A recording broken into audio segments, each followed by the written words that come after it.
Well, should the city of St. Paul clear homeless encampments?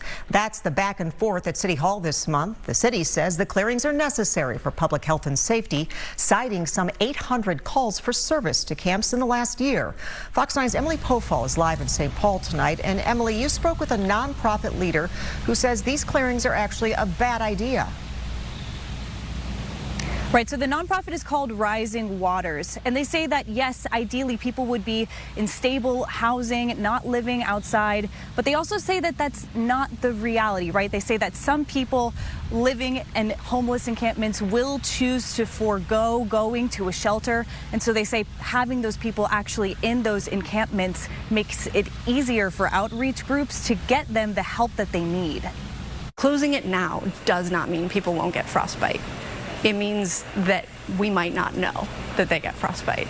It might not be able to be treated. It might get worse.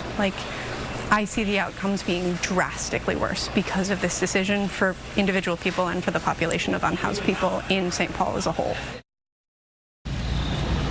So there are 3 big encampments in St. Paul. Altogether, the city estimates that about 200 people are living in them. Rising Waters, the nonprofit, hands out hygiene kits and medicine to each camp. And Kat Hunter, the founder, actually tells me that they have regulars, so to speak, people that they bring specific medication to every single week.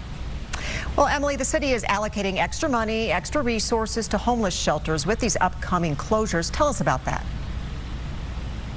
Right, that's important to note. The city isn't just doing these clearings without providing any extra help. The city actually this week moved to allocate more than $1 million to get more shelter beds in Ramsey County. Of course, that then means that we have to get people from the encampments into the shelter beds. The city is set to clear the first encampment called Pig's Eye Park on August 5th. The rest of the encampments will be cleared on a rolling basis after that. Live in St. Paul, Emily Pofahl, Fox 9. All right. Thank you, Emily.